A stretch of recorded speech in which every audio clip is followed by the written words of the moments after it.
Welcome to this Tutor to You topic video that looks at Nepal's micro-hydro plants, which are an example of small-scale sustainable energy generation. This is part of Paper 2, Unit C, The Challenge of Resource Management. Nepal in the Himalayas in Asia is a low-income country with a population of 30.2 million. It has a relatively low demand for energy as most people live a traditional existence. However, in recent years, the country has seen economic growth and people are seeking a better quality of life. Wood is the biggest source of fuel, which has led to significant deforestation as people cut down trees to use for heating and cooking, which they supplement with plants and animal manure. The Nepalese government want to increase energy security in the country and ensure access for the whole population. But this is challenging as there are no fossil fuel reserves, and the fact it is mountainous and landlocked makes it difficult to import different energy sources. Currently, there are some parts of the country with access to electricity through a limited electric grid. However, this is extremely unreliable and suffers frequent blackouts that often last half the day. Let's have a look at how micro-hydro power has increased energy security in Nepal. In the 1960s, the World Bank helped Nepal to install micro-hydro plants to use in farming. These plants used turbines instead of diesel engines and fueled paddy mills that processed rice to be sold in the market. These were funded by small loans from the Agricultural Bank of Nepal. In the 1980s, many of these mills were fitted with small dynamos to generate electricity to power a few nearby houses. In 2000, the Alternative Energy Promotion Centre was formed to look after micro-hydro power in Nepal and defines micro-hydro power as those plants that generate between 10 and 100 kilowatts of power. More than 1,000 micro-hydro plants have been built across Nepal. These micro-hydro plants are mainly off-grid isolated plants serving local villages, where they are set up and run by local communities using basic technology and locally built turbines. They are seen as sustainable and have increased the energy supply locally, increasing energy availability for agriculture, industry, retail and homes.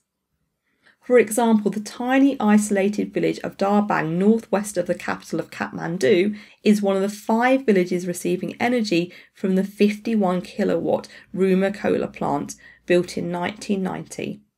As a result of this micro-hydro plant, several new industries have opened up in the village, including a noodle factory, furniture workshops and some commercial farms. These have created many job opportunities and have boosted the local economy. In addition, the plant supplies electricity to 700 houses in the region. These sustainable small-scale schemes are providing clean, renewable energy to rural communities across Nepal. They are very simple run-of-the-river schemes that divert water from streams or rivers rather than using dams and reservoirs.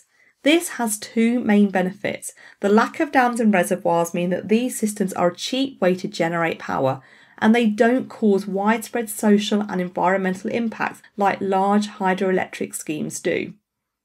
The diverted water then goes into a tank where the water settles, so damaging sediment can be removed before it is piped to a turbine, which then drives a generator providing electricity to local communities. The Nepal micro-hydro plants are an example of a sustainable strategy to increase energy supply.